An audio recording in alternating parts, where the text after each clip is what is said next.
Hello, and welcome to this month's amazing lineup on HerVersion Impact Panel. We have had over 130 guest speakers on our stage up to this point. We have over 525 YouTube videos, over 115 audio podcasts, and over 600 members in our Facebook group. Be sure to join us. I am thrilled to have a panel filled this month as we talk about the LGBTQ community.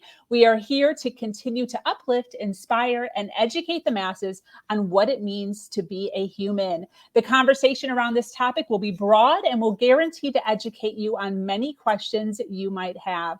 Join us as we dive deep into these individuals' personal journeys and why conversations like this are so important. There will be a live QA for the next 2 hours. So get your questions in the comment section, and your comment or question might pop up on screen. For those of you that don't know me, I am your host, Sabrina Victoria, and I love this podcast. I'm so excited for everyone that is here. If you like content like this, make sure you follow, like, subscribe, and share.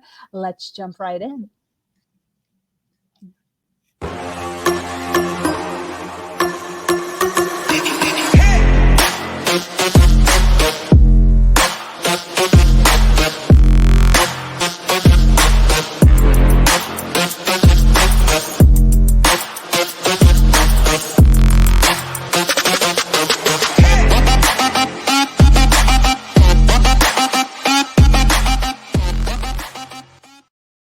To be human is to be alive, is to be authentic, is to have choices. Today we are talking about a subject near and dear to my heart, the LGBTQ plus community. I am going to be honest. I am doing this podcast for several reasons, but the number one reason is for selfish reasons, to educate myself more. My fiance's son is a straight trans male, and I have had the joy of watching him slowly blossom into a vibrant and happy human, becoming his real authentic self after being submerged in a world of pink and dresses for far longer than he would have liked. Knowing he still has a ways to go in his growth, I know I need as much insight as possible. So as always, I am here to learn with the audience. For those of you that don't know, LGBTQ is an acronym for lesbian, gay, bisexual, transgender, and queer or questioning. These terms are used to describe a person's sexual orientation or gender identity, and we will be diving into what that means. The LGBTQ plus community celebrates diversity, individuality, sexuality, and pride. In certain parts of the world, this community continues to face discrimination in their personal lives, their workplace, and access to critical care. This trauma associated with unequal treatment many times results in abusing drugs and alcohol, and worse yet, suicide. Today, we have a brilliant panel filled with individuals that understand the challenges that are associated with this community. They are here for two main reasons. One, to give inspiration to those in hiding, and two, to give insight to those that are unsure how to interact with this community. I believe that most individuals are living in a state of not knowing, and because of that, they are scared. Open communication is always the key to unlocking the unknown. So today we have dedicated 2 hours of our day to educating the masses. The more we educate, and the more that we can tip the scale. We are about raw, real, and vulnerable conversations here. The topic you will observe each topic you will observe has been handpicked by the individuals on this panel, and we will be covering an array of topics. So please join us. Welcome. So what I want to do first is I want to kind of go around the room and just kind of have everybody introduce themselves with four main things. So who you are, where you're from, what you do, and why you decided to speak on this subject. So I'm going to start with Marissa. Hi, thank you for having me. My name is Marissa Lincelotta. I'm from Long Island, New York.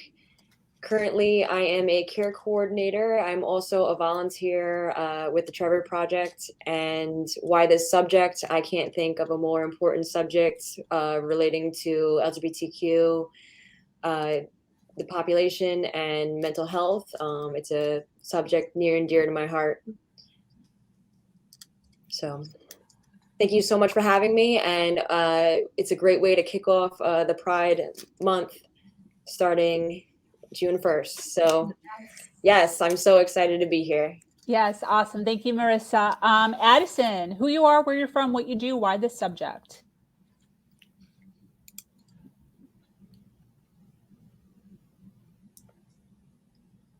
Okay, I guess I'm next.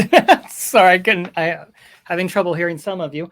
Hi, I'm Addison Smith, Addie. I'm in the greater Indianapolis area. I have been now sadly a former board member of both Indie Pride and Gender Nexus, which is a nonprofit that provides services to the transgender and non-binary community in Indianapolis and surrounding areas. But I'm also have my own website, addisonsagenda.com, where I do public speaking, I do education, DEI events and things like that. And why I'm here, this is what I do. I talk about not being jerks to queer people, to people who don't know that they shouldn't. So that's why I'm here. Awesome. Thank you so much, Addie. Yeah, happy to be here, everyone. Hi, I'm Nadia Ibrahim Tane, broadcasting from the great state of Ohio. So not too far from you, Addie. In Cincinnati. I am a university professor in my day job. So I work at the University of Cincinnati with our cooperative education program. So basically internships and co-ops in college, and then of course helping people get full-time jobs. That led me to starting my own business, Beyond Discovery Coaching, which is available at all of the handle things, Instagram, LinkedIn. My website is beyonddiscoverycoaching.com. And this is a space for me to get to work with diverse folks. The folks that I get to work with at UC, mostly traditional college-age students. I work predominantly in information technology and cybersecurity folks, which tends to be very male-dominated. And so this, for me, is a space that I get to kind of play. I get to work with folks starting out their career, the end of their career, going into a second act or an encore career. I get to work with LGBTQ folks. I get to work with women. And I do everything virtually. So I am not limited to the great state of Ohio, but I get to work with folks from California to Boston, where I'm from. And one of my degrees that I did previously was an international degree from London, England. So a few of my clients are international as well, which is just fun and exciting. Why I'm super excited to speak on this subject today is because I identify as a member of the LGBTQ plus community. And just to say that, just because we are all part of the community in some different way doesn't mean all of our experiences are the same or all of our backgrounds are the same.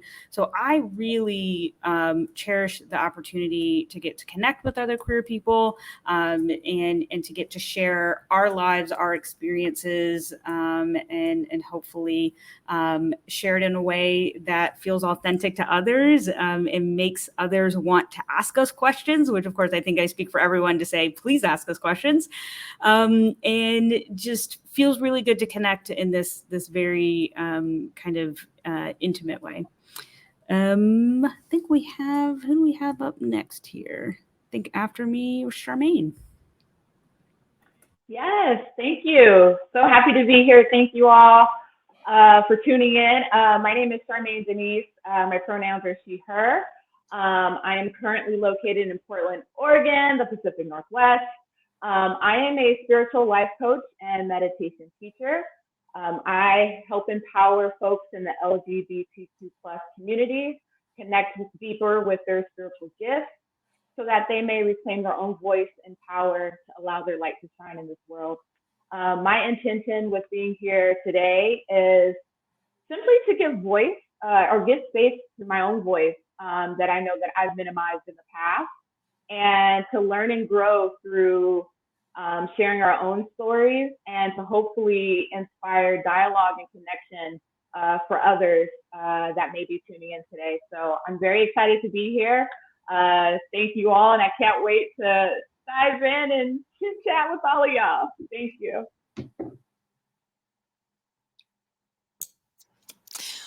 Thank you, Charmaine. Hello there. My name is Rebecca Sanborn. I guess I'm up next. I am from the great state of New Hampshire. I live in Derry, which is about an hour north of Boston, just to help people kind of get Boston. Yes, love it. What I do in my day job, I am a diversity, equity, and inclusion trainer with a specific focus on the LGBTQ community. Prior to that, I was a lawyer. I like to joke that I'm a reformed attorney. I saw the light and went into DEI work. I have my own business, Sanborn Diversity Training Solutions. Why this subject? It is similar to what Sabrina said. It's very close to my heart. Those words resonated with me because it's so close to my heart as well. I'm a member of the LGBTQ plus community. I'm a bisexual woman. I also very proudly embrace the identifier of queer. And I'm just excited to get to speak about my experiences and hear from others' experiences and life stories and wisdom and just soak it all in. So I'm excited to be here tonight. Thanks, Rebecca. Hi, I'm Sam. My pronouns are she, hers, and I'm tuning in from Southern California, also known as the Fernandino, Tatavi, and Banda Mission Indians land. On a professional side, I have a background in management and financial services, also some virtual assisting with the Exec Wranglers based in Texas. But passionately, I heal and guide through my tarot business, also known as Saucy Tarot. I'm an aspiring blogger and DEI strategist, and I'm also a community leader where I've started my own group called the Conscious Altruism Community, where I bring together diverse leaders, change makers, and advocates to share diverse experiences to come together and organically build relationships and allyship. My why would be, for the first part, is that it's part of my life's purpose to inspire others into their own power and understanding. And I do this through offering alternative perspectives on how we can view the world we live in. Also because I'm an Aquarius, but that's a side note. Second, it's for representation. I'm a fourth generation Asian American. And I have a very colorful history as far as my identity goes that I feel is either underrepresented or just misunderstood altogether. So I'd like to bring that. And then last, I personally believe that allyship starts with education, as well as understanding stories outside of ourselves. So I hope to inspire even at least one person today to care enough about our community to take support in action that something you weren't doing before. So that's what I hope to bring, and that is why I am here today. And so thank you for having me. Hi, everyone. My name is Laura Hutchinson. My pronouns are she or they. I am an allyship educator and consultant coach. I am on a mission to make ally a literal verb. So instead of asking folks to be an ally, I want to ask, how do you ally? And so that is the core of what I do on a day-to-day basis. I have shifted my life to be focused on that mission of making ally a verb. My experience, I'm passionate about this. I'm a member of the LGBTQ plus community. I'm married to a member of the LGBTQ plus community. Other family members are in the LGBTQ plus community. But ultimately, my background is in higher education, and I had the honor of starting an LGBTQ plus support program at a Catholic university. And my work with those students really just inspired me to keep going, that our LGBTQ plus community, as well as the ways in which our community intersects and overlaps with all systems of oppression, to be present at those intersections and to focus on those intersections. And I believe that ally as verb is what can help us actually focus on the intersections, as opposed to getting lost in the one at a time identity. And so I'm jumping around a bit. So focusing on intersectional allyship, I believe that it's not actually true allyship if it's not intersectional. And I do that work to take a quick shift from Dayton, Ohio. So not too far up the road from Cincinnati. And I'm really excited to be here on this panel with peers and to be a collection of voices that can be heard and that we can share our unique experiences, because no matter what, no two LGBTQ plus folks have the same experience, and therefore no two LGBTQ plus people need the exact same kind of allyship. And so being able to have these individual stories but come together so that we can make a strategic approach to allyship in action. So excited to be here. I think Mo, you're next. Yeah, okay. So I am Mo. I am from North Carolina. Possibly sounds like so far the only one in the South. So, born and raised here. I'm currently living in Charlotte, North Carolina, originally from Eastern North Carolina. What I do, I am the founder of Solidarity & Co., which is a platform that encompasses all of my passions. It really encompasses that idea that we all should join and work together to solve some of these problems associated with all of these problems, associated with oppression of marginalized communities. And I am happy to be here. This subject is attached to my lived experience as a Black queer woman, and so it is only right that I join in. And so once I got the invitation, I was excited to be in company with such great people, because that's what my brand is all about. So thank you guys. I'm originally from Australia, hence my name, but I've been here in the States for the last 14 years almost. And being a foreigner in this country has really opened my eyes up to all these issues that I didn't really pay attention before, to be honest. Like I wasn't really into politics, but I realized that the differences in politics in Australia, like how we deal with, systems of oppression, and definitely related to the LGBT community, I'm super passionate about, and am here to learn as well as share my experience with my journey as well, being identified as lesbian and now transitioning to trans, and I want to share my story and to learn from others. So thanks for having me. And I believe, Christina, you're next. Hi, my name is Christina Sirachi. I'm from Scranton, Pennsylvania, and I have a degree in digital media and broadcasting. I got my degree at Marywood University. And why this subject is important to me is because I advocate for people with disabilities that are in the LGBTQ community.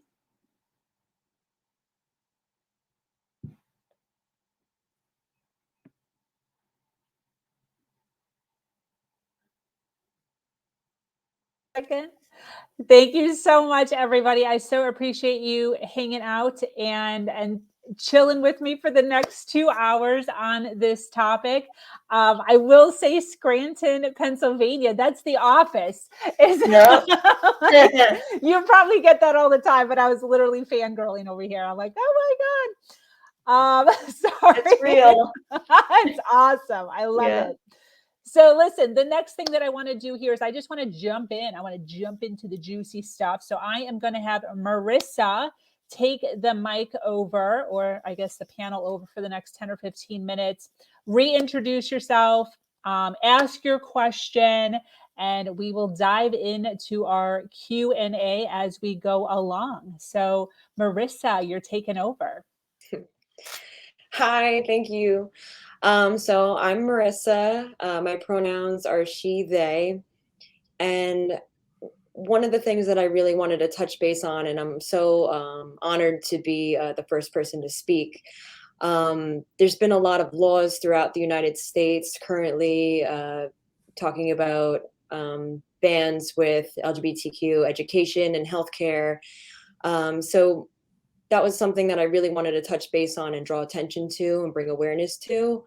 And also bring support to people that need to access healthcare and that education. So my first question was, what is gender affirming care? Because I feel like even a lot of healthcare professionals, mental health professionals, they want to be supportive and they want to be LGBTQ competent or friendly or help our population, but they don't necessarily know how or know the ins and outs of what that entails. So that's my question. What is gender affirming care? Do I answer it or? Okay. No, Okay. I'll give it a shot. There's multiple levels of gender affirming care. The first is social.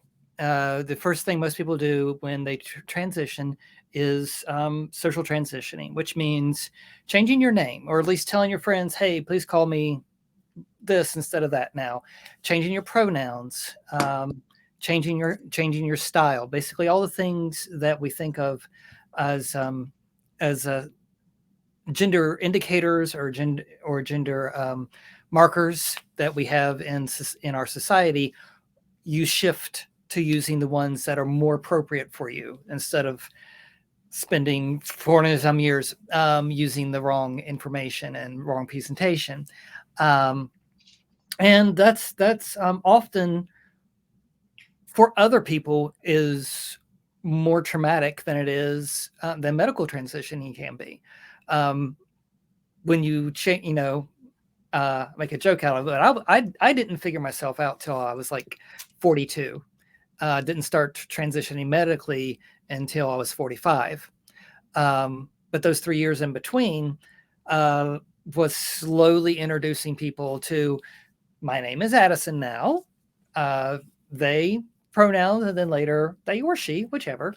But when you first start transitioning, you still look like the stereotypical person that you have all the gender markers of the wrong gender. So I had the short hair. I hadn't started getting rid of my facial hair yet. A lot of those things.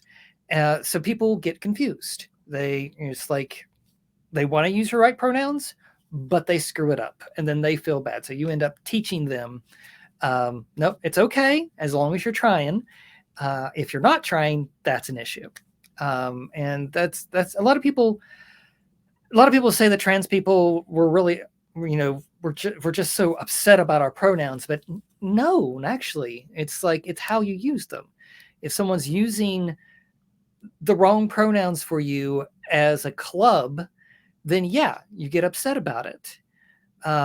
Teachers who refuse to use students' proper pronouns. And I do not use the word preferred pronouns. I use proper pronouns because preferred makes it sound like it's a choice. It is not a choice. I am not a he. Do not call me a he.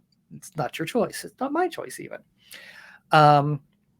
So that's the first part, is social transitioning. That usually can benefit from support groups or psychologists, psychiatrists, something along, people to talk things out through with, and the situations that you encounter during your social transition. It really does help to have someone to talk to. The reason I got involved with Gender Nexus here in Indianapolis was I went to their support groups. I went to a transitioning group, and it really did help me. So I wanted to volunteer. I joined the board. Years later, I had to quit because of other issues. So I truly missed that, having the ability to be there fairly often to help other people in their social transitioning. After social transitioning comes medical transitioning, if you want to. Not all trans people medically transition.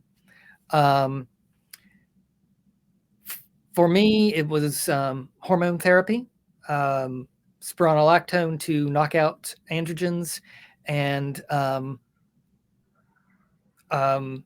sorry, I started reading the comment on the screen. I should need to actually speak instead of read. Excuse me.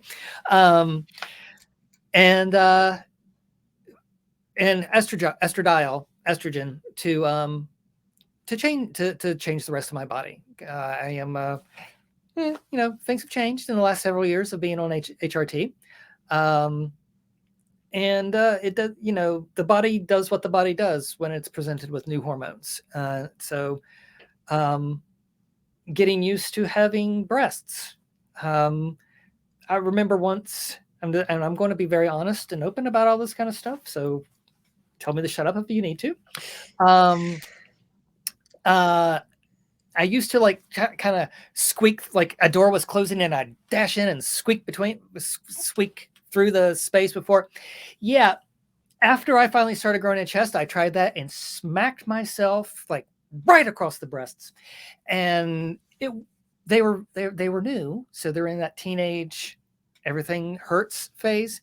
I have not tried to squeeze through a closing door since, so again, support groups and having doctors who understand this kind of thing, that you are getting used to having a new body, and having doctors who say, I understand this could be difficult. Let me go through it.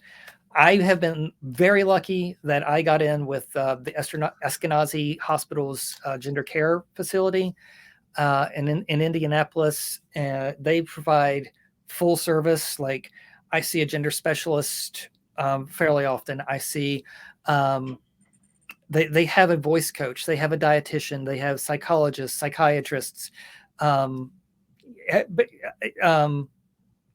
urologists, and a urologist who is also a plastic surgeon for gender confirmation surgeries, which they do the whole thing. You cannot find that in every location, and I'm very glad that I was able to get in with Ashkenazi. Go ahead. Sorry. Well, it sounds like it goes beyond gender affirming care to gender affirming communities. Is that? Yes. I want to snap on that. Yes. A part of gender affirming care is definitely just support.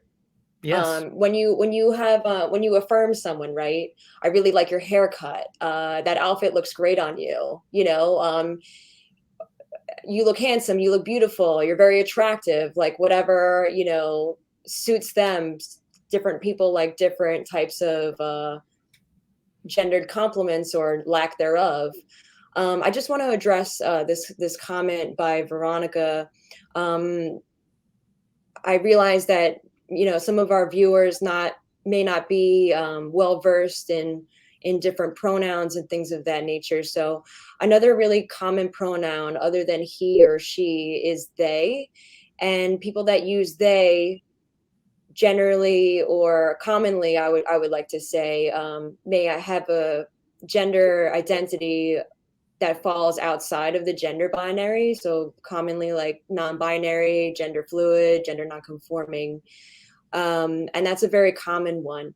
So one great tip, and Addison touched base on it before, with community support and changing your pronouns. A part of gender affirming care, there's different types of transition, whether it be social, physical, legal, and not everybody necessarily goes through a chronological step or does each step. Everybody's different. If you meet someone, a really easy thing to do, you could introduce yourself with your name and pronouns. And if you make an assumption and assume someone's pronouns and they correct you, I realize in this question, the person didn't realize that they was a pronoun. They didn't understand what the person was referring to. When you do realize, the best thing to do is just say, I'm very sorry, quickly correct yourself. You don't want to over apologize and be like, oh my God, I'm so sorry. I can't believe I did that. And then because it becomes about you. You just want to, be respectful of, how that person identifies and their pronoun, and just acknowledge it and move forward.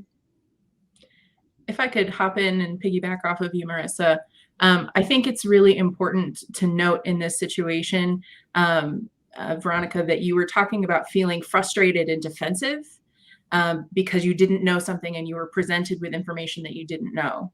That is a natural, normal human response.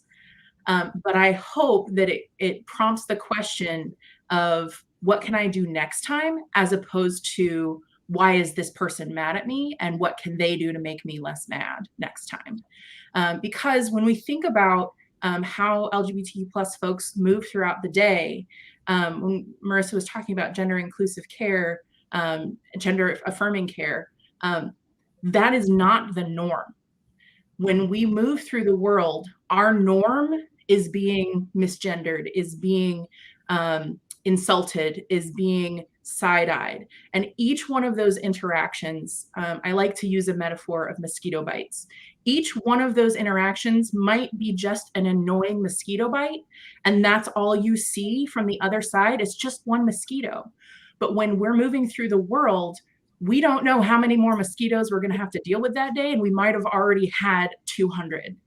And so when we are in that moment of humility, of being told that we're wrong, that we did something we didn't intend to do, we hurt someone in a way we didn't intend to hurt them, it's important to keep that defensiveness in check, because it's not about what that other person can do to make sure that we can ally better. It's on us. And ultimately, it's probably not personal. But also the LGBTQ plus community, like we don't owe non-LGBTQ plus people any particular behavior, niceness, or graciousness that you might have gotten it right this time. And so just being aware of all of us, including those of us who are in the queer community, we will all make mistakes. And so being humble and correcting it as quick as possible and moving forward and learning from that. And I would like to, one last piggyback on this whole pronouns thing. I tell people to say thank you when they're corrected instead of I'm sorry. And because when you apologize, you're putting that person in the position that they have to forgive you, and forgiving 900 people a day gets to be old. But saying thank you for the correction, and then try to go better from there. You're not putting that baggage onto the queer person that we get it a lot. So it's so yeah, just wanted to say that. I love that. Thank you, Addison. I appreciate that. Let's give a sneaker clap to Marissa. Thank you so much for hosting for the last few minutes. We're going to hand the mic over to Addison, actually. If you can reintroduce yourself and then ask your question to the panel. I'm assuming you were talking to me because I couldn't hear you. Yes. Hi, I'm Addison Smith.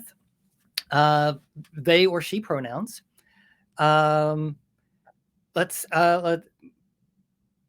Again, I actually realized I have a lot in common with people on here. I have a master's in digital storytelling, which is along the same lines what Christina has worked in.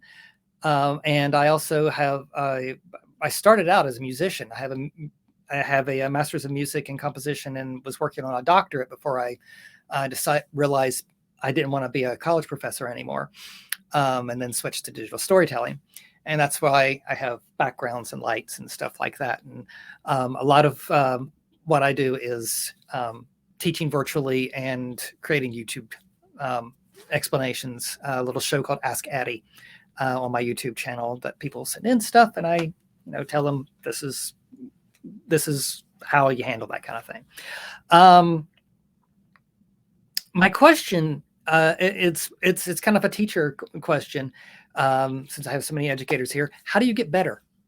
How do you evaluate yourself? How do you judge your interactions with others? I used to do an online survey that I would send the link out to the attendees, but then I sent it out to a bank, and one of the people apparently shared the link with a lot of people who don't like trans people, and suddenly I had a bunch of 1 liar, all this kind of stuff on, and it kind of ruined the survey, so I couldn't use it anymore. But that's one way of getting feedback and learning how to be a better educator. How do you all take care of that?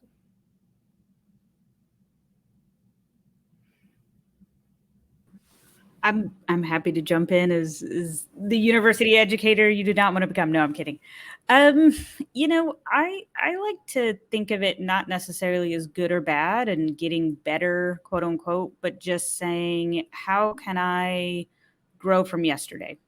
Right. In knowing that it is a journey and I'm not even sure what the destination is yet. And so for me, I think there is so much power in storytelling. I did an amazing masterclass with LeVar Burton on Masterclass. If anyone's interested in his approach to storytelling, which as a millennial growing up, listening to Reading Rainbow, duh, you know I was signing up for that. But yeah, it's just, you know, the kind of amazingness of storytelling is that it doesn't necessarily have to have a lesson. It doesn't necessarily have to have, like I said, a destination. And, you know, as a career coach, it's one of, you know, the things that I kind of prophesize the most about is just the power of networking. It's how I got here, right? It's how I met Sabrina. It's how I'm meeting all of you. And, you know, that doesn't just extend to our professionalism. It's meeting other people who've personally done things that I admire or am inspired by. Like I said earlier, coming into the LGBTQ plus community, most of us have heteronormative parents, right? And so it was a lot of like, oh my gosh, I'm thinking I'm part of this community, but like, where's the training manual? I don't know how this works, right? So for me, it's a lot about listening and truly listening to other people's story, understanding them, you know, from a holistic perspective of the emotional, the physical, the spiritual, the mental journeys that they've had, and just sitting with it. And saying, you know, how can I take something from that and grow from that of where I was today to where I perhaps curiously could be tomorrow, right? Not having a strict agenda in mind and not having a prescribed way of like, yes, I'm going to come on and, you know, I'm going to Google pronouns today. You should do that. That is a step.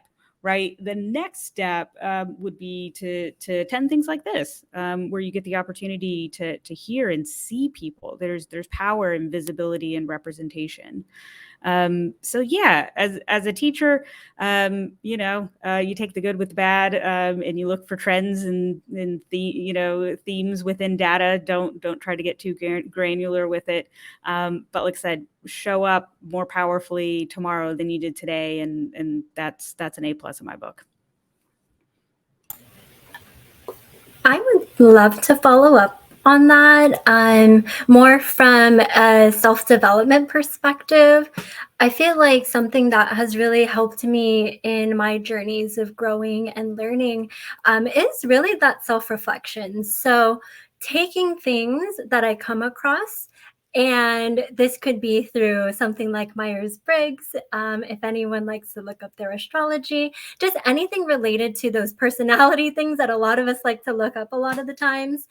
Taking those things to be true and assuming those things to be true that we're reading. And if we have this almost like repellent feeling when we read something like, oh, that's not me. There's no way I'm like that. I am not like that. It's actually looking at those things and seeing how might that be true, and then taking the time to actually process that and reflect on it and see how I could potentially be showing up in those ways. And the fact that I don't want to show up like that, that's an absolute area of opportunity for growth and really learning about myself. Just as Nadia had said, networking is huge, just meeting different people. I feel like that was one of my main inspirations for creating my conscious altruism community, was the idea that we only know what we know through our own lens and through our own experience, through our own education, and all of that is still in a little bubble.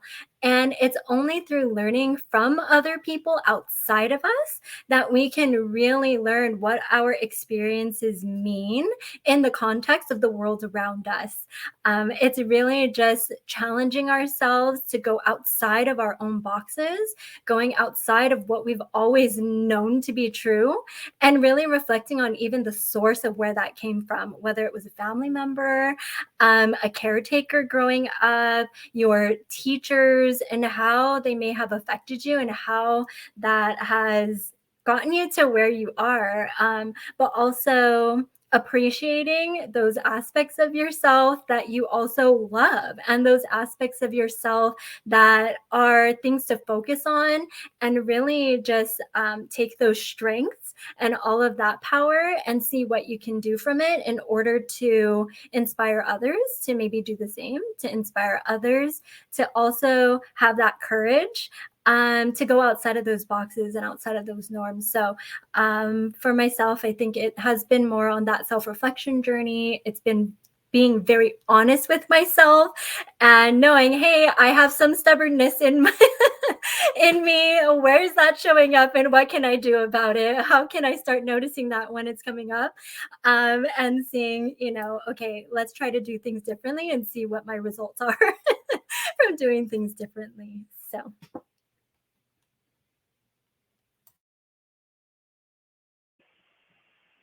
So I think there is a question from Veronica again for Addison and myself. I am asking this with innocence. What does it feel like to be trans? And I guess I could go first, Addison, if you don't mind. Please. And like, I'm actually right in the transitioning phase, and I've just socially transitioned using my he/him pronouns recently. And there was a lot of confusion because I already came out as a lesbian, when I was 19.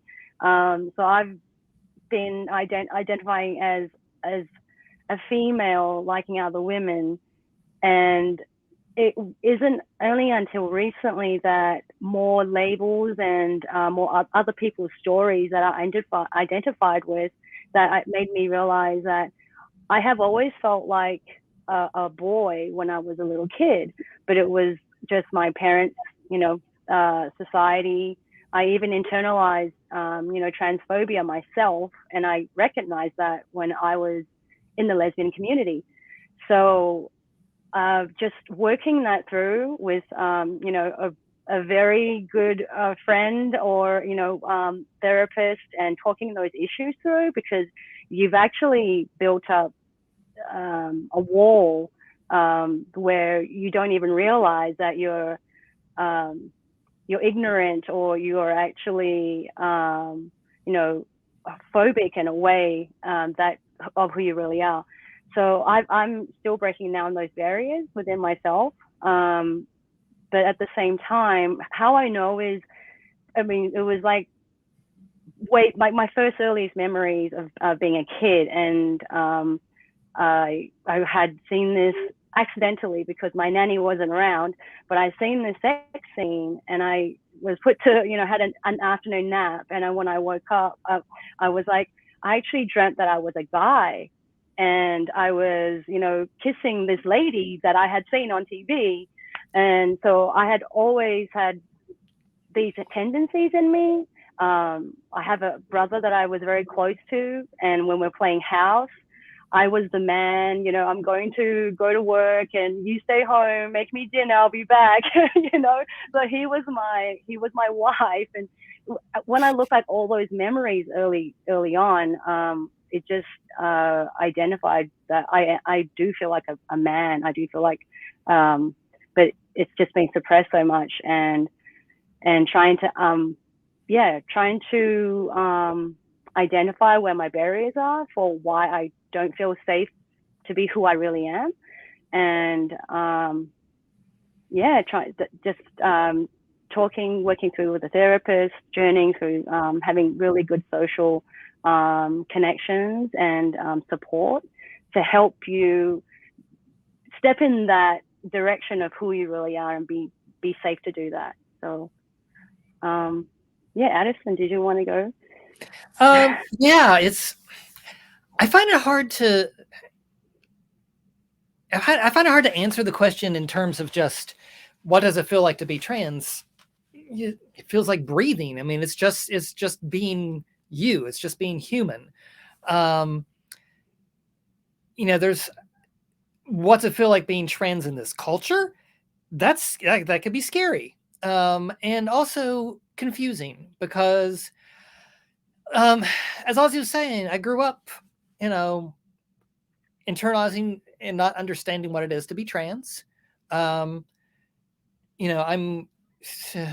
apparently much older than everybody else here, but but growing up in the 70s and 80s,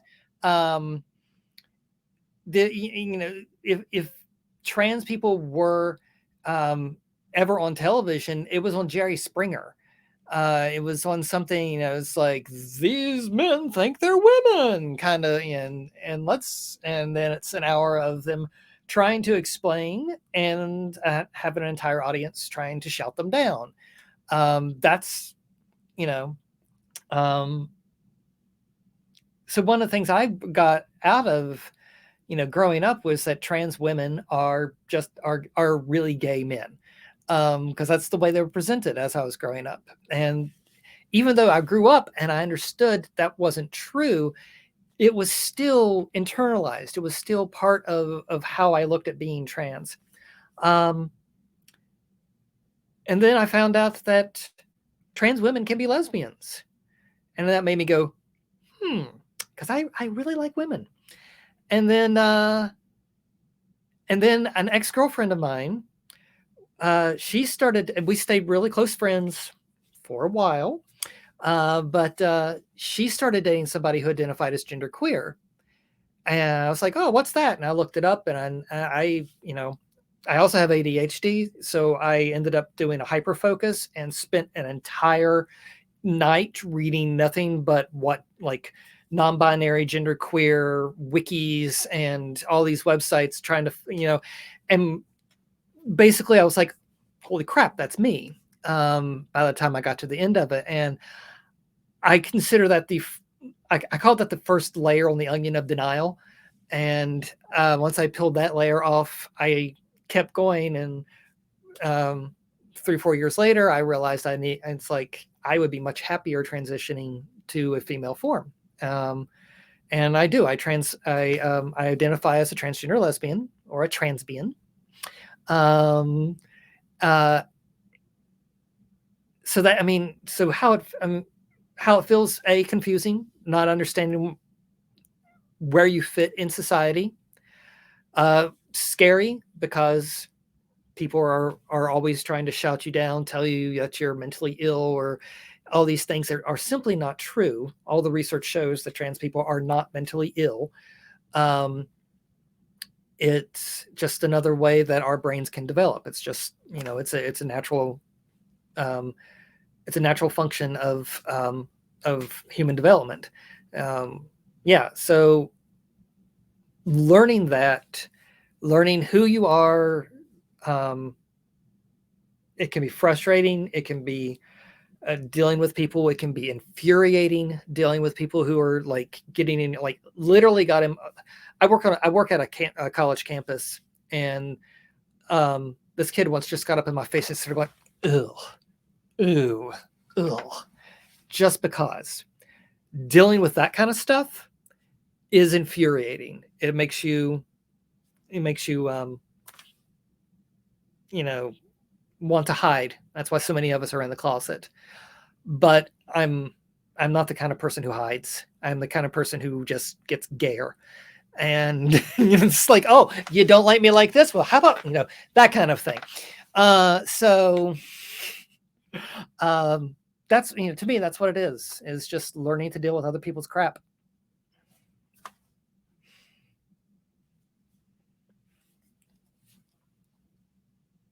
Thanks for that question, Veronica.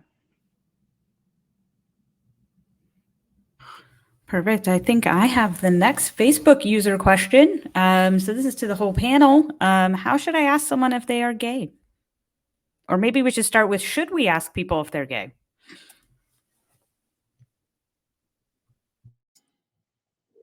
So I guess I'm sorry. Okay. I guess it really depends on what is your intention there. Are you asking because you're interested in the person and do you want to date them? Are you trying to be their friend? Are you trying to see if they're also in the community, or are you just being nosy? If you're not LGBTQ, maybe that's not necessarily something to ask. I think a great way, and anyone join in, hop in, correct me if I'm wrong, but I think a great way to just ask someone, I say kind of in a general sense, hey, do you identify within the LGBTQ community? And I leave it at that, and then they can say if how they identify, if they are comfortable doing that. Good. I don't know. What do you all think about that? I'll follow up. I think it really depends on context. So if I don't know someone, regardless of whether I identify or not, it is my first time meeting this human, unless we're meeting for the purpose of talking about LGBTQ plus things, then it's not really information that I need.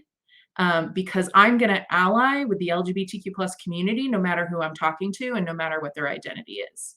So I'm not going to change my behavior, whether or not I know the person in front of me identifies in the community or not. And so I think that's, it really depends. Now, if I have a really close friend who is going through some stuff, maybe, like back when I was in middle school and maybe my best friend was struggling, maybe one of those questions that I ask them about how I can support them are, what kinds of feelings are you feeling? Like, how can I support you in what you're experiencing? Maybe they've shared something with me that indicates that maybe they might need a resource that I know about, like the Trevor Project or something like that. So there are contexts where it's okay to ask if someone identifies, but most of the time, it's really not necessary information. And if it is necessary information, that person will share it with you or not. So I would default to not asking. But if you are going to ask, I think, again, being vague of like, is this a community that you are closely aligned with? That can be helpful. But just being aware of like, why do you really need to know? And acknowledging that most of us, if we want to tell you, we're going to tell you. And if we don't want to tell you, we're not going to tell you. So the question doesn't really, it's not really that prevalent or salient. Yes. And some of us just can't hide it. Just saying.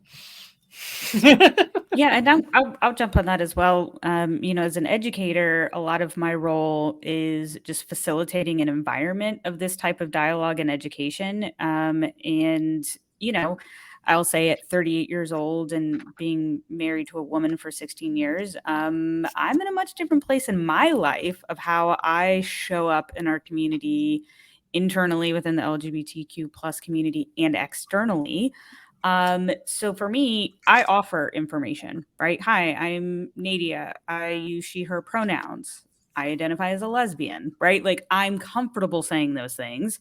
And so that inclusive behavior usually facilitates inclusion back. And because I work with college age people, some of the students I meet freshman year are not the same students who walk out my door senior year, right? So I have to have these conversations not once with students, but sometimes 2 times, 3 times, 4 times in order for them to feel comfortable enough to disclose or for them to have that length of time to go through a journey and then come back to me and say, hey, remember freshman year when you said you were part of the LGBTQ plus community? And I was like, well, what's that? Well, I think I am too now. And I think I know I am. So that's cool.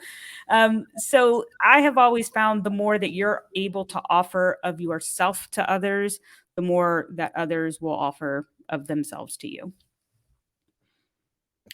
I would like to add here that the reason for the delicacy around that question is because no one wants to or deserves to be outed in any situation. So it's kind of the why, right? Why is that such a tough or shocking or a question that could return some backlash, even if it's not your intention?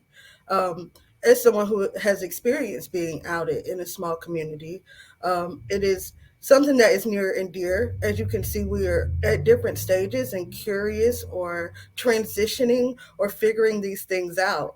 And so at the time that you were posing that question to someone, they may not know the answer. And so I just want to also emphasize the delicacy of that question, to be sure of the privacy or privacy of someone if you're asking them that question. And so, yeah, we also kind of, I think, consensus is that it'd probably be best not to, unless you absolutely have to, or in a setting where safety, and community is there for sure. Awesome. Thank you so much. That was Nadia actually wound up replacing her question with a audience member's question. So I so appreciate you, Nadia. For those of you watching live, we have 82 people watching live right now. Thank you so much for hanging out with us the past hour or so. We still have another hour of live QA. So if anyone else has any questions, please feel free to get them in the comments. I do have a few questions on hold. So Charmaine has actually decided to do the same thing where she's rolling the dice and going to be taking a question from the panel. I do want to ask one question myself before we go with that, though. And I'm going to go with Veronica's blanketness here, like, excuse my innocence, or I'm asking this with innocence. When I was doing my research for this to write my intro, I came across a lot of acronyms, way more so than LGBTQ, the main one.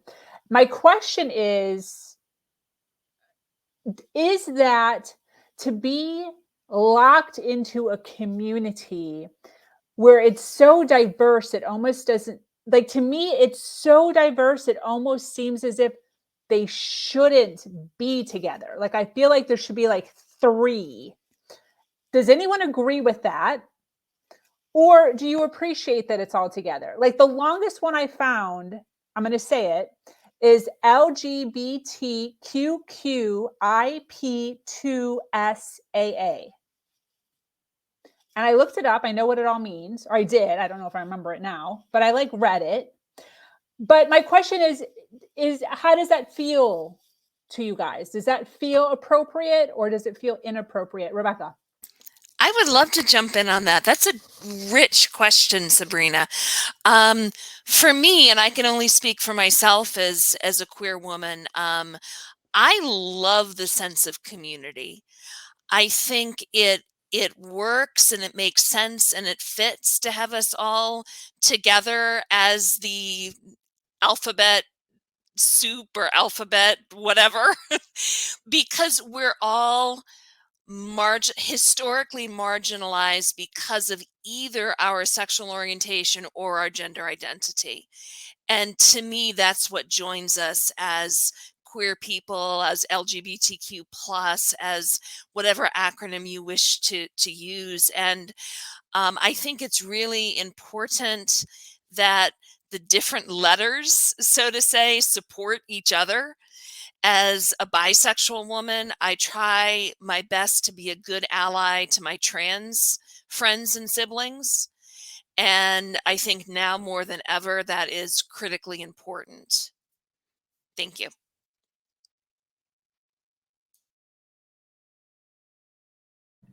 Yeah, just to say thank you for that explanation, Rebecca. I think we can all get behind that. And I think, there's definitely some sense of camaraderie and empathy from folks with different identities. And this extends beyond sexuality to race and ethnicity. And anytime you're just feeling othered, right? Like Ozzy said that of moving to America and feeling othered, not being from this country. Moving from the lesbian community into the trans community. And I think that anytime someone can relate to being othered, and particularly in more emotionally charged situations, as Addie pointed out, a lot of, being told that you're not right or something's wrong or you're not who you think you are and you're questioning yourself. There's definitely a community of that, whether that necessarily is LGBTQ plus alphabet soup. We don't know, right? That element's still evolving. But I think it's any time that you've experienced otherness and particularly discrimination and hatred and being disadvantaged, you can find empathy and relatability to other people from different backgrounds and identities. And I think that's what's so cool about Pride, and that's what's so cool about the LGBTQ plus community, because even as someone who's 38 and who identifies as a lesbian, and I don't understand what it means to feel trans, right? Or I don't have that lived experience, that doesn't mean I can't have a learned experience, right? And that doesn't mean I can't put myself in situations where, oh, okay, that's part of our community. What is that about? Tell me more. I need to understand as much about you as I can understand from a learned experience perspective, because I'll never have that lived experience. And I think it's just about the wanting to learn more, the wanting to dialogue, and the wanting to understand. Yeah. Piggybacking off of that again, Nadia, I feel like it provides me a really great opportunity to keep up to date with everything. I mean, I want to say a lot of us that are in the community can understand that feeling of like, oh my goodness, it changed again. Oh my goodness, we added more to it again. But I see that as an exciting opportunity of like, oh, I want to learn what those identities are, because part of the LGBTQIA plus community is having a space for ourselves. And so a lot of identities that are lesser understood, underrepresented, such as the intersex communities, asexual communities, and then the two-spirit communities, which are for our Indigenous family as well. I see it as kind of that one-stop shop of, okay, what are all of these different identities that I can now educate myself on and look up articles, look up resources, find and connect with people who identify from those communities and learn about their experiences.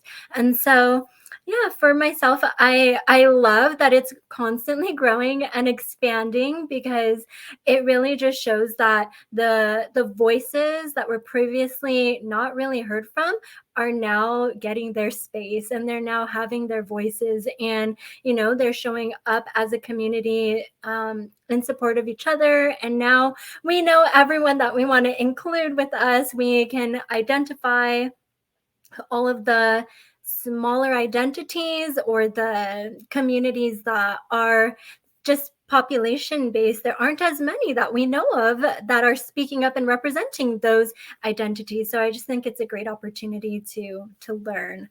So that's my little bit.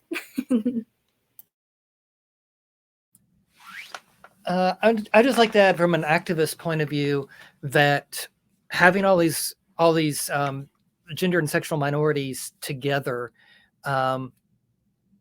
it reinforces the rights of a few reinforces the rights of the rest. So where you see them trying to where they are attacking trans rights, if they're able to maintain these laws against transgender people, then gay people are next. And then that's one of the reasons the alphabet soup is there, is to remind us all that we're all, we might be different. We might have different sexualities. We might have different experiences, different gender identities, but we're all in the same boat when it comes to legal issues and things like that. So I just wanted to point that out, because it's solidarity is the reason we have the acronym. And I think it's really important for us to remember that and be there for each other, even if, there's no other trans lesbians on here, but I will be there for all of you, and that's why I became an activist once I figured myself out. So that's all I wanted to say. That's awesome. Thank you so much. I appreciate that. We're going to be handing the mic to Charmaine, and she's taking a question off of the panel. So if you want to read the question and jump right in. All right. Thank you very much. So from Dane, what are your thoughts on nature versus nurture? is that in regards to identifying as an LGBTQ plus individual, I'll go ahead and start us off. So I identify as a lesbian. As far as nature versus nurture, I don't think that I had a choice that I was choosing to be a lesbian, but I do know that the family and the community that I was born into and brought into helped kind of support me owning who I am and really acknowledging that part of myself. I don't think that, just speaking from my own personal lived experience, this is something I definitely struggled with. I grew up in a Christian home, and so I had many conversations with my creator asking, like, why was I made this way? Or why, asking why, and not feeling and really embracing that part of myself, spending most of my childhood really denying who I am and not fully understanding it and just being very, very lost. I feel that I still believe in God. I don't believe God makes any mistakes. I believe that me identifying as a lesbian as part of my lived experience has helped create or help deepen my own faith and sense of self. And that is something that I don't think, it's just who I am. So, nature versus nurture. Anyone, any other thoughts? Hi. Oh, we're back again. You want to go first this time? Sure. Okay. Thank you. I just wanted to build on what Charmaine said, and I relate so much. I grew up in a very conservative Christian fundamentalist household. And as I said, I identify as a bisexual woman. I discovered that I was bisexual when I was in high school. I first started coming to that realization. For me, I would have to say from my lived experience, it was definitely nature, because all of the messaging that I was getting at school, at the private school I went to, and from my father was very homophobic, if you will. When I first discovered I was bisexual, I was very scared and a little bit horrified, like, what is going on? So for me, I don't feel that I had a choice in the matter. And I've come to terms with that, and I love being queer, and it's a part of who I am. I guess I would also say that I think at the end of the day, it doesn't really matter whether it's nature or nurture. We're LGBTQ plus because we are. And whether that's something that was beyond our control or something that our environment helped to shape, it's a beautiful part of who we are. So I think at the end of the day, it doesn't really matter. Thanks. I love that. Marissa, did you have? Go ahead. Yeah. I mean, this question asked in this context, I feel like it ties back to what Mo was saying before about like sensitivity to certain questions. Because what does that imply if we say, oh, it's nurture versus nature? I think in psychology, this question comes up a lot, just in the psychology realm.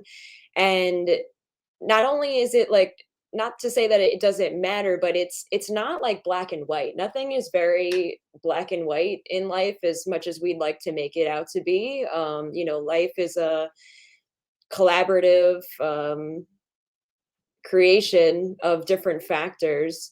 And so when someone asks something like this, like, do you think you were nurtured this way? I think it can be used in a negative light to say, oh, there shouldn't be LGBTQ representation because that'll convert the children or something. And I think that's just not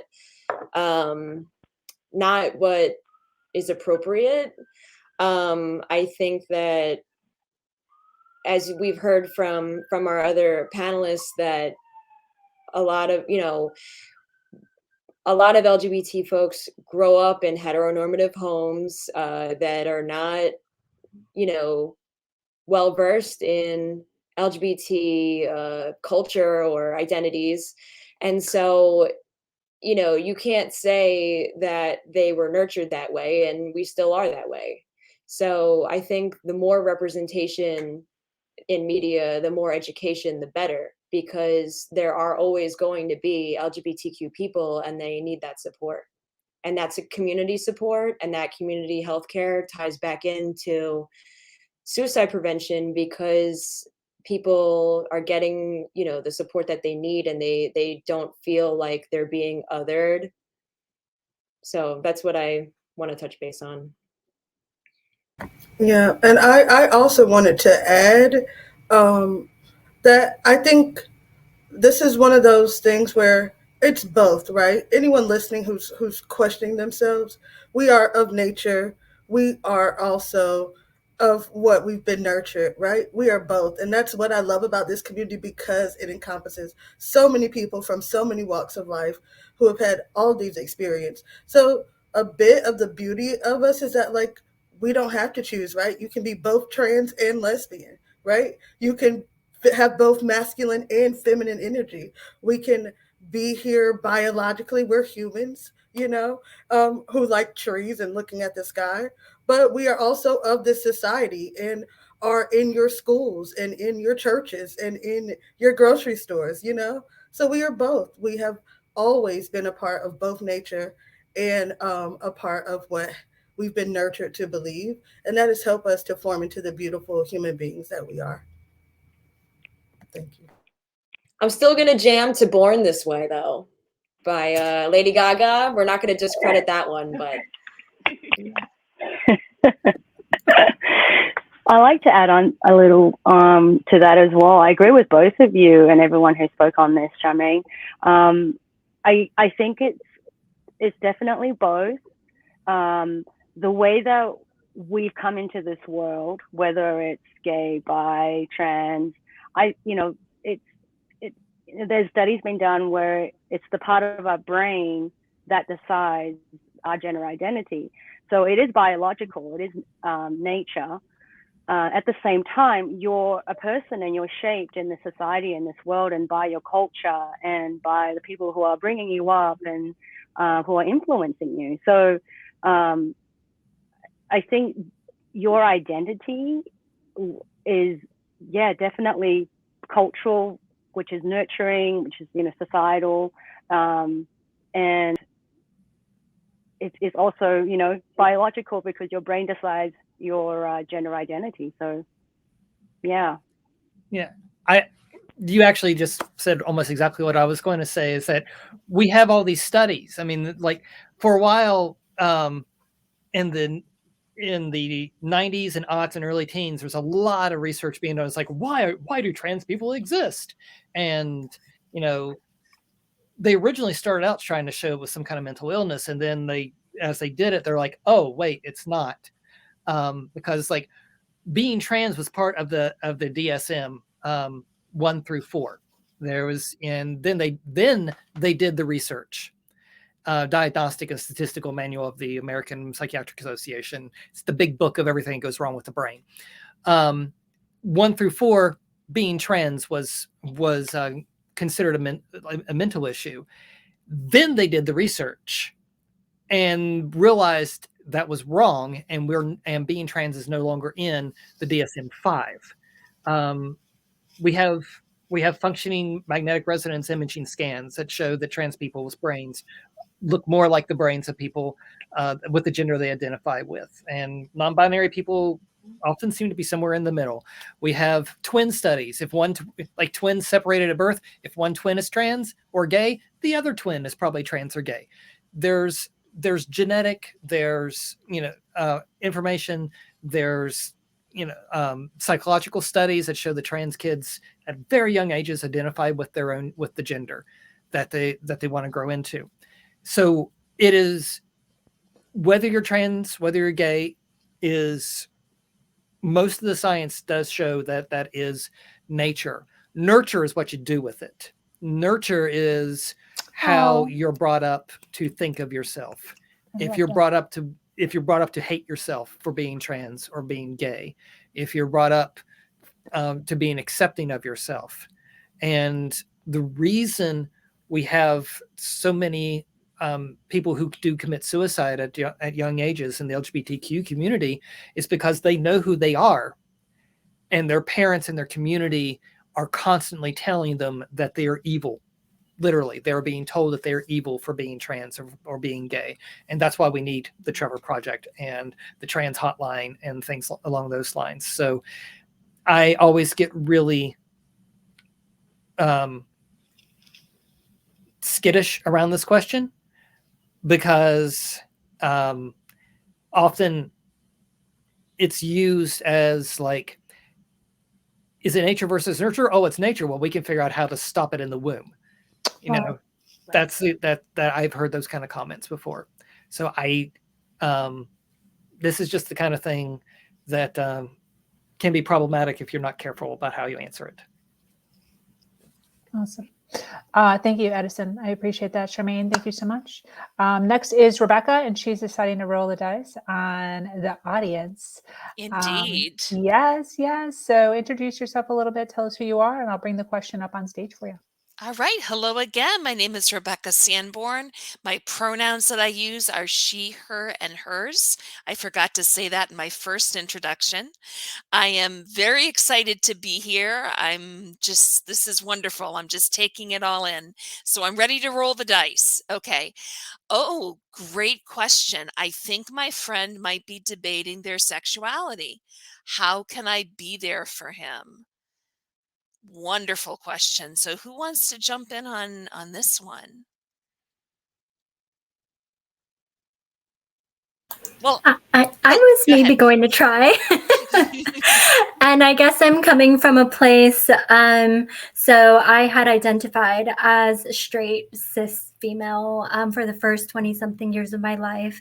I had also identified as bisexual for probably 2 or 3 years of my life, questioned pansexuality a couple of times, identified as lesbian for 4 years. And I always like to add a note on top of that it wasn't what is sometimes the stereotype that our identities are phases, and that we're just having a bridge from, say, bisexuality into identifying as a lesbian. That's not necessarily the case. And I always like to say it is very absolutely okay to identify a certain way for a temporary period of your life. And it's not about transitioning over into something else. It's not about always dipping your toes in the water so that you can test out and see how that is. And it wasn't about, during my years identifying as a straight female, that wasn't something that was just like, I actually hated men. It wasn't like that for me. I was actually in those relationships, my longest one being 10 years. And now I've just grown into my identity as a pansexual woman. And so I think to answer that question, support is literally what you're doing now, of just acknowledging that you want to be a supportive friend. They don't necessarily know how they identify in their sexuality and who they are as a person, but that might not change for 20 years. They might identify a certain way now, and that could change 10 years from now. So the only thing that you could really do, whether you're a parent helping a child who is 5 years old versus someone who is 20 years old versus somebody who's 50 or even 70 years old, I think the core, at least in my opinion and based on my experience, is just being an ear, asking them what type of support they need. A lot of times we're so used to how we like to be supported and how we feel loved and how we feel things that we don't always remember that other people don't feel the same way when we act a certain way that makes us feel that way.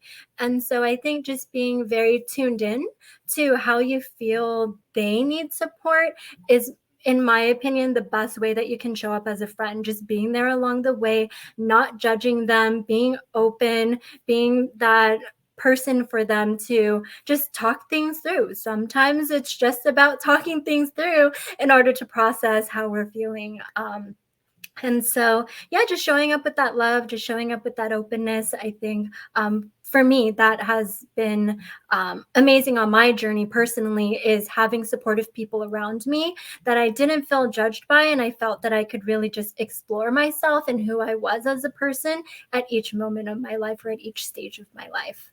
So I don't know who wants to take that on. Thank you so much. I think Charmaine wanted to jump in next. Yeah, all of what Sam said. Yeah, I think one, just you asking that question, like that's already a great way of already trying to be a good friend for him. And also just making sure that you create that safe space for them to just open up and allow whatever is happening for them to just unfold, and to check your own judgments that you may be holding or internalizing, and just making sure that you are that sounding board for them. I know similar kind of to what Sam was sharing in my own journey of accepting and coming out as a lesbian. I came out as bisexual first too, because I thought that was quote unquote easier. Oh yeah, no. But that was my journey and that was my story. And I confided in two of my closest female friends, who I call my sisters, and they allowed me to feel fully seen and fully heard. And it was because I knew that it was a safe space and that they weren't going to judge me no matter what I laid down on the table, just completely fall apart. And I know that they held me and just allowed me that space to do so. So I think just knowing that you're coming from a place of love and compassion and support, I think that is very, very important. And the fact that you're even tuning in, watching this panel, that is phenomenal. So kudos to you. And yeah. Awesome. Thanks so much. I appreciate that. We have, thank you, Rebecca. We have Sam up next to take the mic, and she is going to be introducing herself and asking a question. Thank you. So again, my name is Sam. My pronouns are she, hers. And I actually wanted to ask a question that is related to advocacy and activism.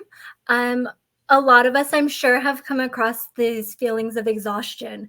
Sometimes we can feel like things just keep going on in circles. It can be physically exhausting, mentally exhausting, and emotionally exhausting.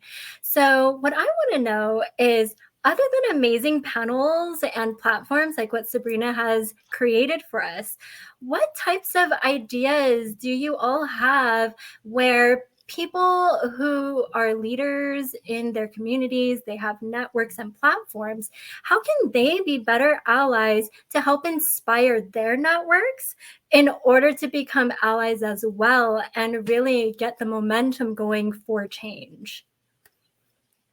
This might take a few moments. I know that was a loaded question. I think I'll go first if y'all don't mind. For me, it's about action. As I mentioned earlier, I really believe that ally is a verb. And when we make it linguistically a verb, in undergrad, I was a languages major. Not that I speak fluently either of the languages I studied, but what it did teach me was the important connection between language and thought. And language shapes how we think about the world, and how we think about the world can shape our language. So by focusing on ally as a verb as action, then it's not about who we are or how we identify or what kind of privilege we do or don't have. It's about what can be done right now in front of me. And so being able to take notes from folks like this on this panel, but also just paying attention to a lot of the advocacy organizations like the Trevor Project, like the Human Rights Campaign, like GLSEN. All of those organizations have lists of things that you can do to be proactive about inclusion for LGBTQ plus people, as well as other further marginalized LGBTQ plus people. And so it really comes down for me about identifying specifically what you can do when you can do it. So I'm a huge believer in smarter goals. So taking the time to make a plan for yourself. What am I actually going to do to ally with the LGBTQ plus community? Whether that's I'm going to ally with this particular identity because it's one that I don't have and I want to learn more about it, or whether that's more of a bigger picture, how do I make a difference at a global or national or systemic level? So specific, what exactly are you going to do? Measurable, how will you know whether or not you have done it? Attainable, is it something that you can actually do? Are relevant, which is actually the most important, because the relevant is why, and knowing why you're going to do the thing. For me, it's because I need to do it because nobody else will. And if I do it, I'm going to do it as if I needed it, as if my well-being depended upon the thing that I'm going to do on behalf of those who don't have the same privilege. So knowing that why. Time specific, you got to have a deadline or it's not going to get done. And then for my higher ed background, to make a SMART goal smarter, you make sure you evaluate and revise. When you have new information, make sure that you integrate that new information. If you have a goal and circumstances change, you have less resources, that's a reality. So being able to adjust and revise. So being able to make a specific action and put your feet on the ground, metaphorically and physically, to get action moving. And when you are doing, then other people will want to do as well. Awesome. We have Rebecca and Marissa. Thank you. And thank you, Sam. That's, I love the question. I had two thoughts that came into my head. One was to just keep yourself educated and keep yourself informed on what is going on in the LGBTQ plus community and what the threats are to the LGBTQ plus community. People have mentioned various, I think Addie had mentioned, legislation that's coming about, that's very threatening, particularly to our trans friends. And here in New Hampshire, we had a so-called parental rights bill, which would have forced teachers and school personnel to literally out students to their parents. If the student came and said, I'm questioning my sexual orientation, I'm questioning my gender identity, the teacher would have had to have turned around and outed that student to their parents, which we all know may or may not be safe emotionally and in many other ways. So just if you have a platform, if you're an advocate, be aware of the things that are threatening us as queer people and be willing to be brave and speak out about that, even if it's as simple as emailing your representative. The other piece that came into my head, you mentioned, Sam, that I think you used the word exhaustion, that it can get exhausting sometimes doing this work. And I was reminded of a quote, I can't remember who said it, but self-care is a revolutionary act. And I think that's something that we all need to be aware of. I often forget that. I think if we can engage in good self-care and model good self-care for other people, that I think that is a revolutionary act. And it's one that we forget a lot of times. I just wanted to add something very quick. Laura, Rebecca, you articulated that answer very amazingly. Something a little, just something's just simple and easy, just to throw in there. Because you don't necessarily, some people have very big platforms, but they're not necessarily well versed or have like advocacy in mind, if that makes sense. And I think something maybe a little bit more simpler for someone that is just starting to think about, starting advocacy is just being more intentional and being more mindful of your words and about ideas and things that you're sharing, things that you might find funny if, there's a big, movement in comedy as far as what the bar is as to what we find funny and what is acceptable. I just think that if people were more mindful about how a joke can be perceived to someone in an offensive way, or can be harmful to someone, or what is the real like underlying meaning of what is being insinuated, that things would go better. I don't know. I'm losing my train of. I'm not articulating as well as I would like, but just being more mindful and more intentional with the things that we share, and celebrities, they might not see your posts or your comments or something, but your friends will. So if you share a joke that you might think is funny, but it might be some internalized homophobia or transphobia or something of that regard, how is someone that is a member of the LGBT community, or even of a different race, gender, background, whatever the case may be, is it offensive? Or you understand what I'm trying to say? Yeah, and I'll jump in on that as well. In my university capacity as well as a private career coach, I do work with a lot of executive managers and leaders, as well as businesses and organizations who are just not diverse, and they're seeking, how can we do better? And short of hire diverse people, that's a good first step, is to just take a look around the room and saying, who's not here? Whose voice are we not hearing? I had a really great manager earlier in my career who would always say, like, in our one-to-ones, what do I need to know? What am I not seeing? What am I not hearing around the office? Tell me what I need to know so that I can actually affect change, because I'm in a position as a leader to affect change. So my advocacy, to keep it simple to business owners and leaders and managers, is to simply just say, who's not at the table, whose voice isn't being heard, and how do we fix that, A, but then in B, in short of that, what other positioning in our thoughts, our processes, our procedures, our policies do we need to at least consider before we move forward? It may be that you end exactly where you started in a thought or a biasy or, a way of doing things or whatever, but at least you're not just going in that direction under ignorance, but a conscious decision.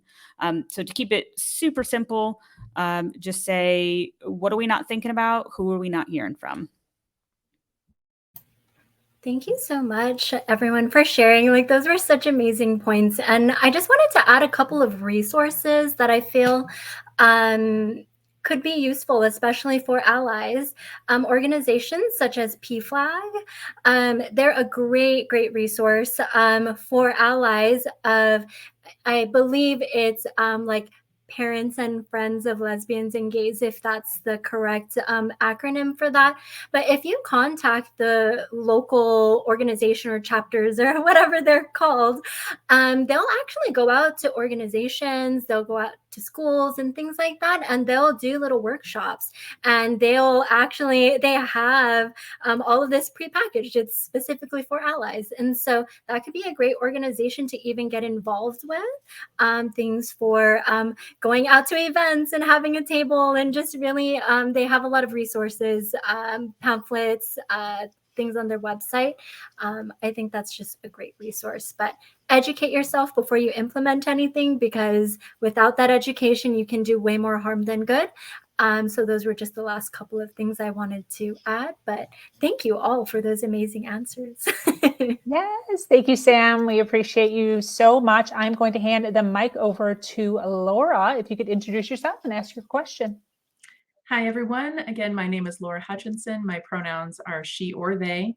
I'm an allyship educator and consultant. And again, my mission is to make ally a verb. I know I've already talked about that a bit.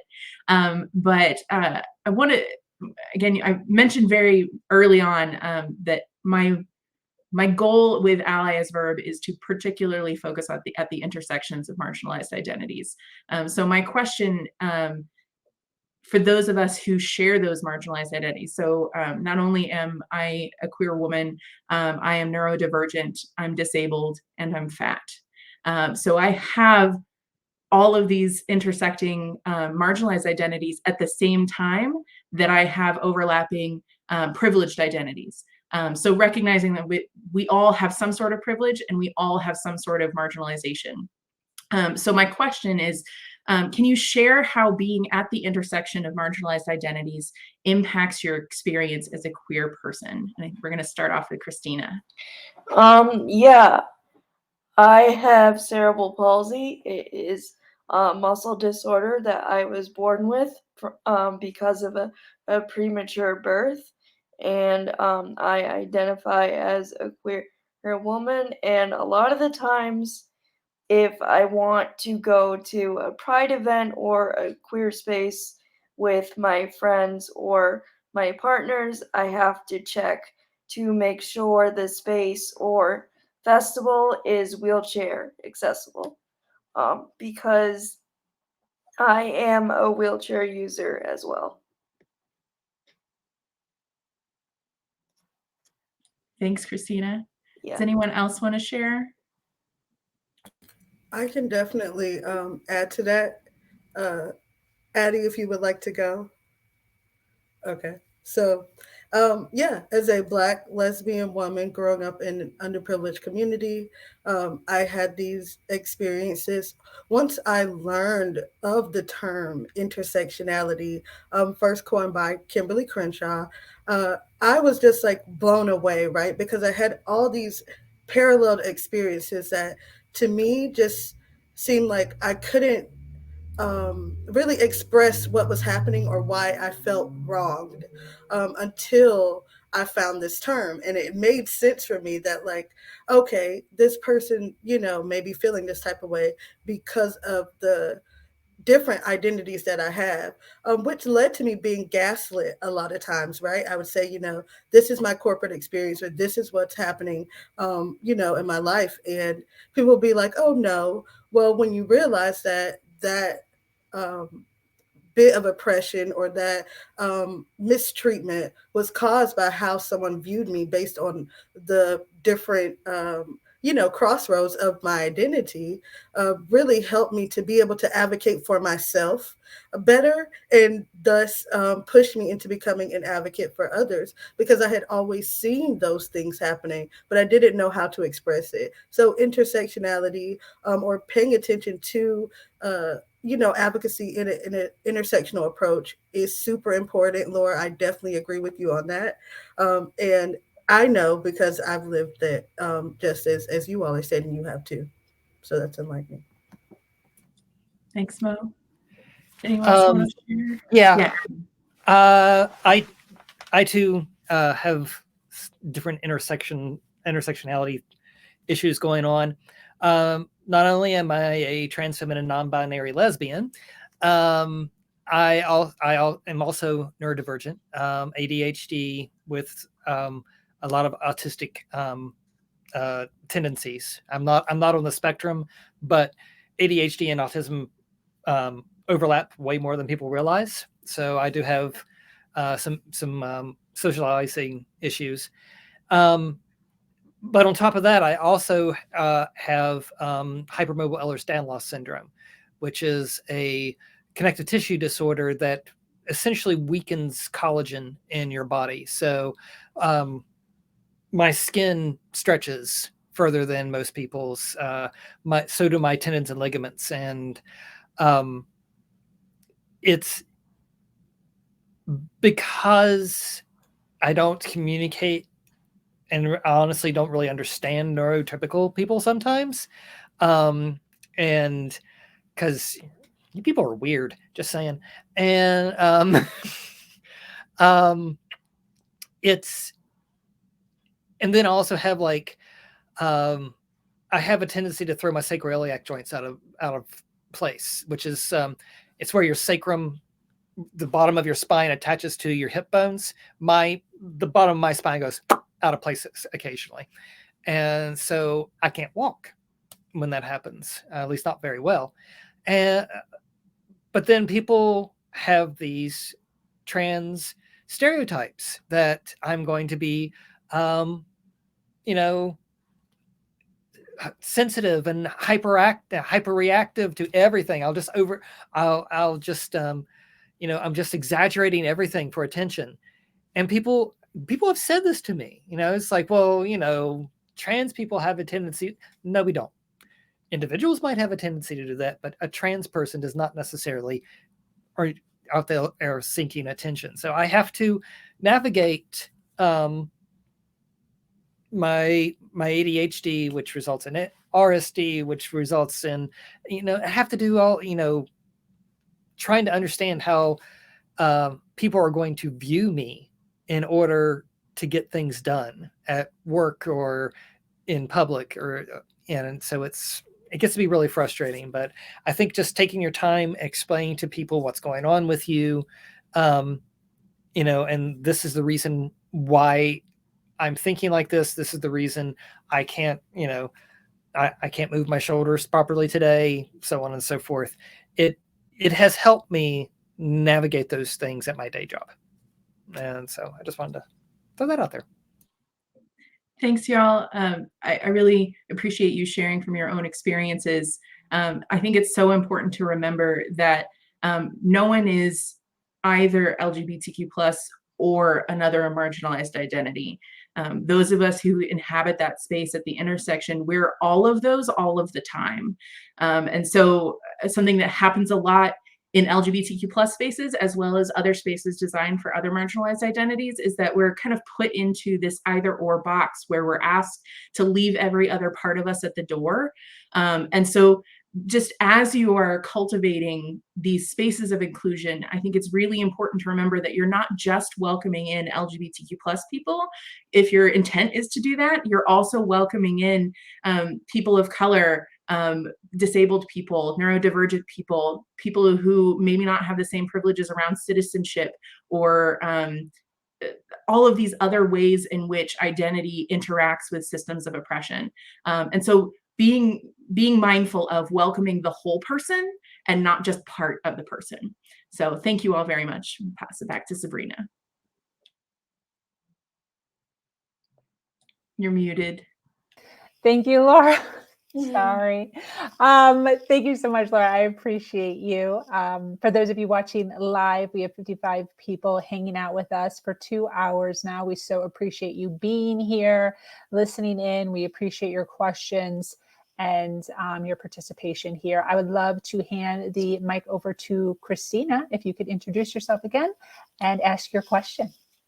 Hi, my name is Christina. I use she, her pronouns.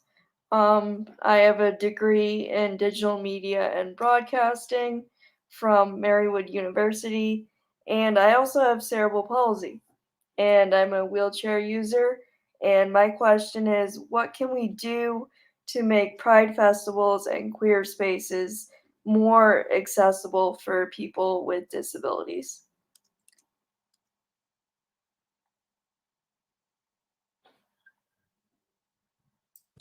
I like to jump in on that. I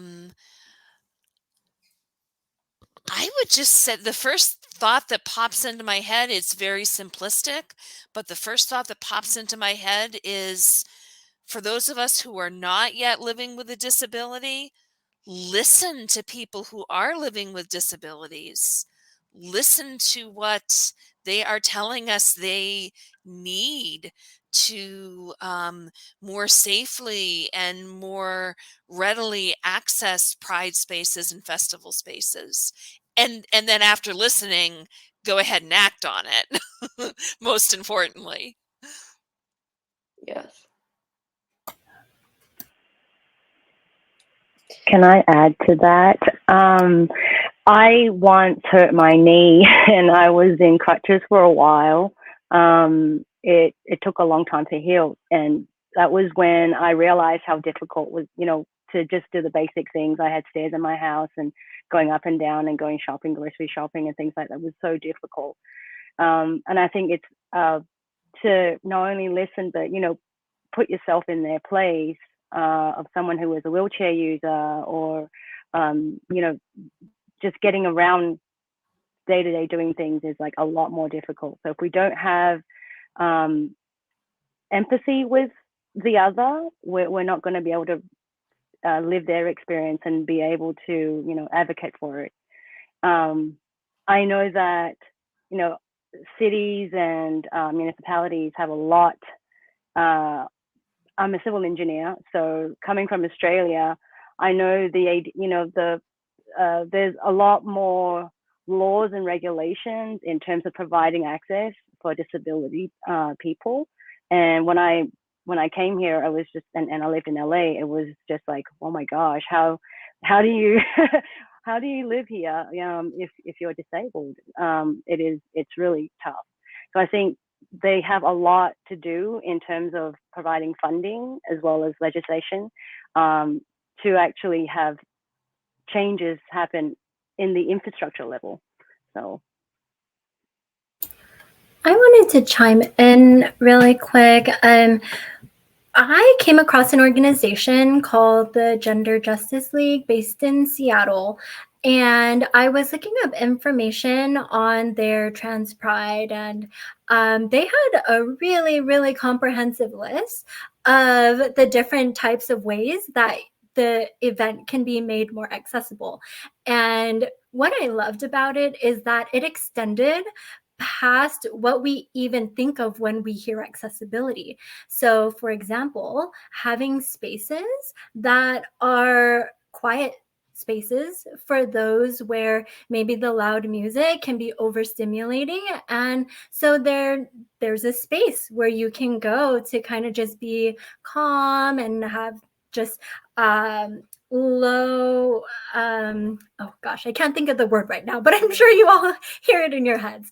But also thinking of sense, where some people may be very like sense may be overwhelming for them, and so having a space where there aren't perfumes and a lot of things like that. And so just kind of, I guess, rethinking what accessibility really even means and going past, again, extending outside of those boundaries of what we're instantly drawn to. That, I guess, ramp access, having elevators, things like that, extremely important, as well as a whole list of other things. And so again, that's where that research and that education comes into play of how can we make all of these things part of the planning and not an afterthought and not an, oh, I didn't think of that. And I mean, as participants, you can tell when things are put together last minute. You can tell when it wasn't really thought through fully compared to those that were. And so, yes, definitely that's one of the most comprehensive lists I've personally found is through the Gender Justice League. So again, that's another resource to maybe look into. Thank you. Okay. I think oh, sorry, Ivy. Okay. I as I said before, I used to be on the board of directors of Indie Pride. I was director of education, but everybody on the board was expected to help design and pull off our pride events. So I know we did think of we were trying to think of ways to make it more accessible. Indie Pride doesn't do just a single Pride festival. We do a whole week of events. Each one is I should say, I'm not on the board anymore. They, our Pride gets started this Saturday with Trans Clam and Pet Pride, and then Community, and then Deaf Pride is next Monday, and we also have we go with the intersectionality of the LGBTQ community. So trans people by Pan Night, Youth Night, Girl Pride, so on and so forth. When you're doing the smaller parts of it, we were able to get into facilities that already had accessibility built in. So the Vogue Theater, where Girl Pride happens, we made sure that they had their accessible entrance open, and that people were able to, wheelchair users were able to get in to the floor and had their own area, so they wouldn't have people, standing and bumping into them every 13 seconds or whatever. And we would do that. That was Girl Pride, and like I said, all of our venues, we tried to make sure that they were accessible. For the festival itself, it's a much harder. The only place, Indie Pride's fairly large. In 19, our headliner was Lizzo. So we had 55,000 people come to Pride. The only place big enough for that in town is a park, Military Park, in downtown. So what we would do, like there's the sidewalks that are more wheelchair accessible, but we did create some areas where we had to put down planking, and so that it's easier to roll a wheelchair across the grass to these areas that wheelchair users could use more easily. But it still wasn't. We couldn't put it down because of the Sydney ordinances. We couldn't put it down everywhere we really wanted to put it. So like there were parts that, we had, like our poet laureate that we had that year. She was a wheelchair user, and we had to have somebody like really push her across the grass to get to our stage, because we weren't allowed to have a more accessible walkway because of Sydney ordinances. So part of the problem with Pride festivals are where we have to put them on. If we, the only other places that were that were big enough for that were things like convention centers, but convention centers are not really good for what is essentially a music festival. So it's something that we have to advocate on a legislative or just city council level, of trying to be more inclusive, to let them to get them to let us be more inclusive. So it's something that we have to advocate more than just for the Pride organizations themselves. We have to talk to the cities and tell them we need to be able to do this for our people. And the Pride organizations have to be more aware of that, and they have to actually do that advocacy. And yeah, so that's from my experience, that's where I saw it coming from. Yeah, that solidarity between that intersection is really important. And in addition to those large scale events, I think it's also just important to remember that because ultimately the disability community is as diverse as the LGBTQ plus community. And so different people need different needs. And so having as many options as possible is a type of accessibility. So having explicitly queer spaces that are not associated with alcohol, having explicitly queer spaces that are open during daylight hours, maybe during school hours, because that's when people have childcare because their kids are at school. So being able to have as many options as possible, as well as places where you don't have to spend money in order to participate, Because another thing about disability, we're talking about systems. If someone is getting disability support from the government, they cannot have more than $2,000 in their savings account at all.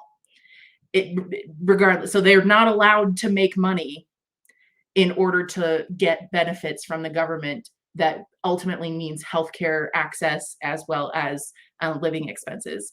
And so all of these systems really are connected and interwoven. But in general, when we're talking about accessibility, we're talking about options, making sure that if you have tall tables, you also have short tables. That if you have seats at a bar, that you have different kinds of seats at a bar. That if you do have upstairs, you have a clear path to an elevator of some sort, even if it's a chairlift. But making those, even if they're ugly changes, making those changes to make sure that all of those spaces are as accessible as possible. So, yeah. Laura, you nailed it on the head again. I definitely wanted to bring up the potential for like sober spaces also, because I know that was a big talking point that we didn't fully jump into today about that being an issue within the LGBT community, self-medicating with, lack of support. But just tying back into Christina's question specifically, I think not only like Addison said about like advocating for it with, the cities and things like that, it really falls on the organizers of the events, and having that be something to keep in mind when they're scheduling the event spaces and where they're planning the event spaces and what's available. It can depend on where you live also, wherever it is that you are. Some places it's harder to find queer spaces at all, let alone queer spaces that have accessibility. But Laura, I really just want to say I appreciate your sentiment about being an ally. And I think a big part of like the intersectionality for me, being privileged and being able-bodied, is I think about when I want to go to a space, is it accessible for my friends, partners, people that I want to be with? Are they BIPOC friendly? Who is this event for, and is it inclusive of everyone in my community? Because our communities are so diverse, and where is it located, and who can reach there, who has access to that space? So just planning. I know there, and I give so much credit to my organizers, and I'm friends with so many of my party promoters in New York. Shout out to them. One of the things that I really like to do is I get in touch with whoever is organizing it, and I express to them any needs that I have, or needs for people that I'm affiliated, associated with, that are going to come, and they're more than understanding or willing to work with me. I think that's being running an event, you're more than just the organizer, you're still a community member. And so and I think that's something that's so beautiful about the LGBT community, is that we do, we look out for each other. And being able to, form a personal relationship with someone is just priceless, and so important to like facilitating safety, whether you're you work in media, it doesn't matter what you do, whatever role you have, whether you're a professional, a healthcare provider, a teacher, an educator, just a friend. I mean, we all play a role in making sure that other people feel safe and are welcoming. And if we have friends that are questioning themselves, just having that space and making them feel comfortable, and just keeping their needs in mind, I think that's really important.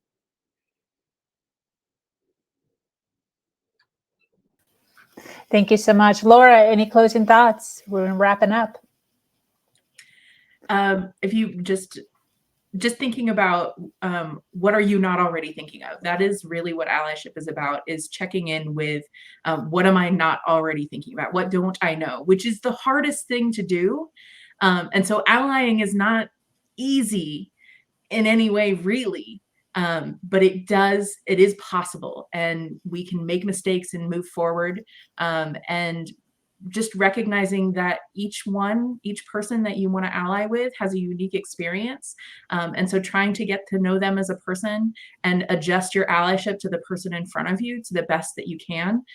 That's where we have relationships of authenticity. That's where we can become more powerful as a group, because of those spaces that we create of connection, that allows us to be our full selves. And the more, I got to tell you, the more someone in front of you is able to be themselves, the more beautiful the world is.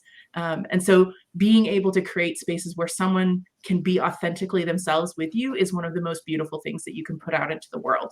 And so that's really what the queer community is trying to do. That's been the arc of history of the queer community and activism, is to create space for authenticity and connection. And so I'm like making myself teary-eyed because all of these beautiful people are here. And so again, it's about creating space for authentic connection.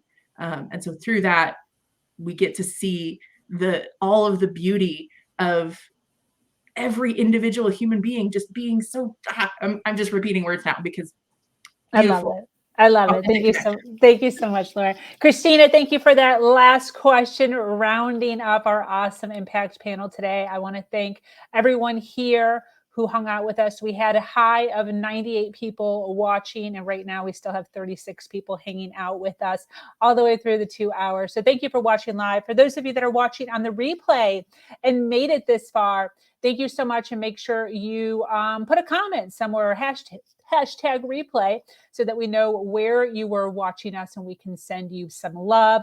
A lot of our panelists were tagged in a lot of these posts, so they will get your hashtag replay. I want to go ahead and close this up. Thank you so much for joining us here on this podcast of HerVersion. I hope that you received some awesome information from this panel. This was awesome. I learned so much, and I hope you all did too.